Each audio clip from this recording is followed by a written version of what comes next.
Buenas tardes mis hermanos, que el Señor les bendiga, los saludo en el amor del Señor. Tengo la bendición hoy de poder compartir la palabra del Señor y esta se va a encontrar en el Salmo número 32. Vamos a leer los primeros 5 versículos. Salmo número 32, versículos 1 al 5. Mientras usted lo busca, mi hermano, yo le doy gracias al Señor porque durante todo este tiempo Dios ha seguido siendo fiel con nosotros, con nuestras familias, nos ha bendecido, así que damos la honra y la gloria al Señor porque Él ha sido bueno y ha sido fiel con nosotros hasta este día. Vamos a la lectura en el nombre de nuestro Señor Jesucristo en los primeros 5 versículos. Dice así: Bienaventurado aquel cuya transgresión ha sido perdonada y cubierto su pecado. Bienaventurado el hombre a quien Jehová no culpa de iniquidad y en cuyo espíritu no hay engaño. Mientras callé, se envejecieron mis huesos, en mi gemir todo el día, porque de día y de noche se agravó sobre mí tu mano, se volvió mi verdor en sequedades de verano. Mi pecado te declaré, y no encubrí mi iniquidad. Dije, confesaré mis transgresiones a Jehová, y tú perdonaste la maldad de mi pecado. Amén. Somos bendecidos a través de la lectura de la palabra de nuestro Dios. Hay una historia muy conocida, mis hermanos, que está relatada en las Escrituras, en el libro de Lucas, capítulo 15, desde los versos 11 al 32. Y es la historia que nosotros conocemos como la parábola del hijo pródigo. Es la historia, ¿cierto?, donde un padre con 2 hijos ve como el menor de ellos le pide la herencia, la parte de la herencia que le corresponde. Y dice la Biblia que este hombre, este joven, probablemente se fue a una provincia apartada y allí malgastó todo lo que había recibido, todos los bienes que tenía. Y dice la Biblia que cuando todo lo hubo malgastado, vino hambre sobre esa ciudad, sobre ese lugar, y no tenía con qué alimentarse. Y dice la Biblia que finalmente este hombre terminó cuidando y alimentando a los cerdos de un hombre que tenía una hacienda. Sin embargo, dice la Biblia que este hombre volvió en sí, es decir, reaccionó, recapacitó y se dio cuenta del error que había cometido. Y dice la Biblia que volviendo en sí, este hombre pensó y dijo, voy a ir y voy a regresar a la casa de mi padre, porque en ese lugar ni siquiera los trabajadores pasan hambre. Y dice la Biblia que este hombre reflexionó, ¿cierto? Y dijo, voy a ir y le diré, Padre, he pecado contra el cielo y contra ti, y no soy digno de ser llamado tu hijo. Hazme como a uno de tus jornaleros, como a uno de tus trabajadores. Dice la Biblia que este fue el pensamiento que tuvo este hombre. Y creo, mis hermanos, que fue la idea más acertada después de que se le ocurriera pedir la parte de la herencia que le correspondía. Pero era solo una idea. Y como usted sabe, aún las buenas ideas, si no son llevadas a cabo, no sirven para nada. Se quedan solamente en especulaciones y en lo que son simples ideas. Pero dice la Biblia que este hombre convirtió su idea en una acción y llegó hasta la casa de su padre. Allí entonces le pidió perdón por todo lo malo que había hecho y le pidió que le diera trabajo para poder alimentarse, para poder saciar la necesidad que tenía. El relato bíblico dice que la historia entre este padre y su hijo termina finalmente en una fiesta de celebración, ya que este padre fue movido a misericordia, dice la Biblia, y no lo hizo como a uno de sus trabajadores. La Biblia dice que este hombre lo restituyó a su posición original, es decir, volvió a su posición de hijo. Mis hermanos, hay 2 sentimientos que nosotros muchas veces confundimos pensando que son lo mismo, pero que en realidad son diferentes. y me refiero a la convicción de pecado y a la culpa. El primero tiene que ver con la convicción o con el reconocimiento de que hemos quebrantado la ley de Dios. Y el segundo, la culpa, tiene que ver con una carga emocional y espiritual que viene luego de la primera, pero siempre que no hagamos nada al respecto. ¿Y a qué me refiero con esto? A que siempre vamos a sentir culpa cuando, teniendo convicción de pecado, no pidamos perdón a Dios. Es como si el hijo pródigo, habiendo vuelto en sí, ¿cierto?, habiendo recapacitado, se hubiese quedado solo con la idea de ir y pedir perdón a su padre, pero no hubiese hecho nada. Les aseguro de que ese hombre hubiese envejecido con la culpa diaria de haber ofendido a su padre. Pero nuestro Padre Celestial quiere que, amonestado por el Espíritu Santo que mora en nosotros, seamos convencidos de pecado cuando le fallamos. Pero no quiere que sintamos culpa alguna. Dios quiere que el Espíritu Santo de Dios nos convenza de pecado, le haga sentir a usted o que usted se dé cuenta de que ha ofendido a Dios, pero no quiere que usted sienta culpa alguna. ¿Y sabe por qué, mi hermano? Porque Jesucristo ha pagado el precio por nuestra iniquidad, muriendo en aquella cruz.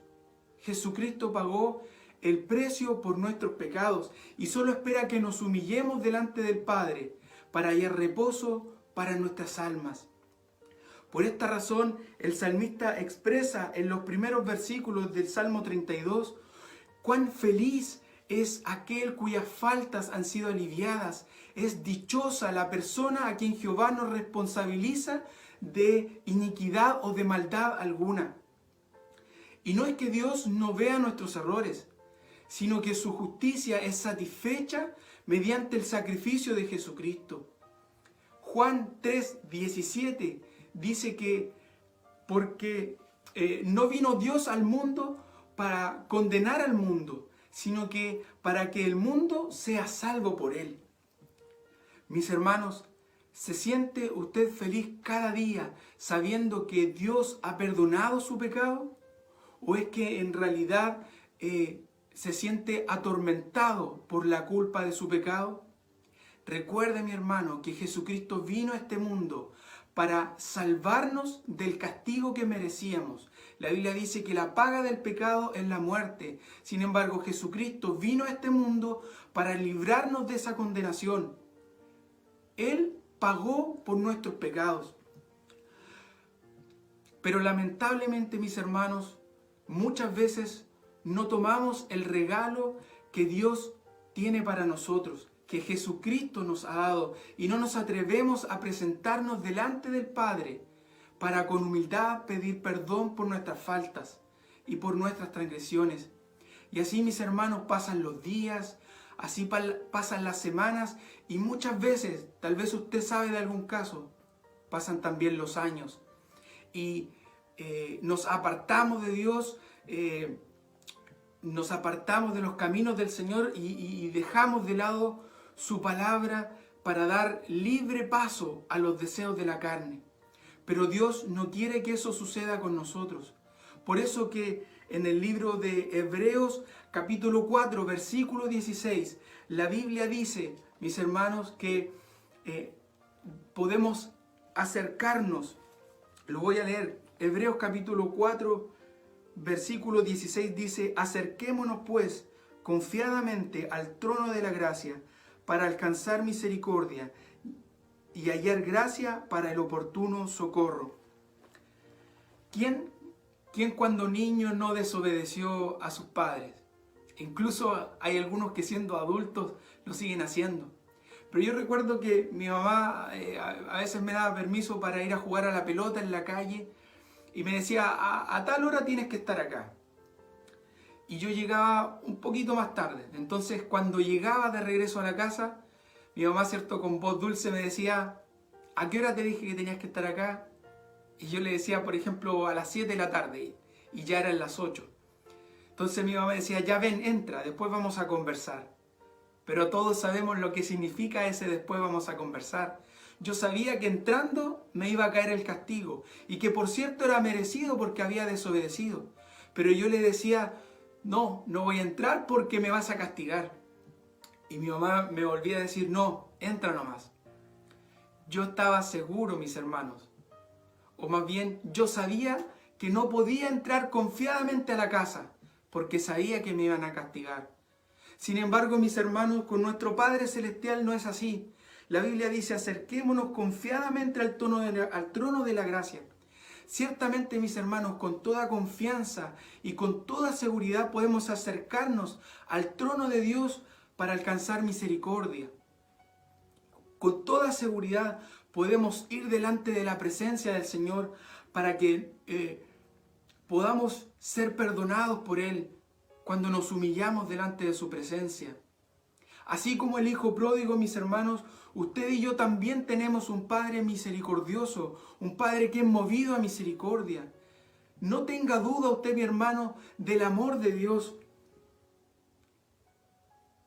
No tenga duda de que su Padre Celestial es también movido a misericordia. Mis hermanos, como dicen los versículos anteriores, desde el versículo 11, los dos versículos anteriores, el del 13 al 15 del libro de Hebreos, la Biblia dice que ¿por qué podemos tener esta confianza? La Biblia dice que Jesucristo se compadece de nosotros. Él se compadece de nuestras debilidades e intercede por nosotros delante del Padre. Y abro un paréntesis, mis hermanos, para señalar que esto no quiere decir que nosotros podamos pecar una y otra vez, sabiendo que finalmente Dios nos va a perdonar. No se trata de eso. ¿Recuerda usted lo que Jesús le dijo a la mujer que fue sorprendida en adulterio? Él le dijo, ni yo te condeno, vete y no peques más. Cierro el paréntesis y repito, mis hermanos, usted y yo también tenemos un Padre que es movido a misericordia y que nos recibe con los brazos abiertos cuando nos volvemos a Él. No tenga duda, no tengamos duda del amor de Dios. Por esto, mis hermanos, no dejemos que pasen los días, que pasen las semanas, que pasen los meses, sin que nos humillemos delante de nuestro Dios para pedir perdón por nuestras faltas. No dejemos que nuestras fuerzas se acaben y que nuestra fe disminuya. Y así como lo hacía el salmista, como lo dijo el salmista en el verso 5 del Salmo 32, declaremos nuestro pecado, no encubramos nuestra iniquidad, confesemos nuestras transgresiones a Jehová y Él va a perdonar la maldad de nuestro pecado. Porque Jesús fue a aquella cruz para que aún ese pecado que usted considera imperdonable, aún ese pecado que usted considera terrible o aún ese pecado que usted considera frecuente y usted dice y piensa en la intimidad de su habitación y dice, han sido tantas las ocasiones en que he fallado en esto que ya Dios no me va a perdonar. No, mis hermanos, reprendamos ese pensamiento. Aún ese pecado frecuente o ese pecado que usted considere terrible es cubierto por la preciosa sangre de nuestro Señor Jesucristo. Mis hermanos, antes de terminar de compartir la palabra de Dios en esta tarde, quiero decirle que Dios nos exhorta a que velemos y oremos para que no seamos vencidos por la tentación. Pero si alguno de nosotros hubiere pecado, recordemos y tengamos la seguridad de que tenemos abogado delante del Padre, a Jesucristo el justo. No nos quedemos solo con la idea de volvernos a Dios cuando hemos pecado, sino que transformemos esa idea en una acción y vayamos con toda seguridad a la presencia de nuestro Dios, sabiendo de que Él es misericordioso y está esperando por nosotros. Por último, mis hermanos, les recuerdo que frente a nosotros está el regalo que Jesucristo nos ha entregado muriendo por nosotros en aquella cruz. Abra su boca delante de Él y en la intimidad de su habitación reciba ese regalo, porque solamente confesando nuestros errores experimentaremos la dicha del perdón. Mis hermanos, que mi Señor les bendiga.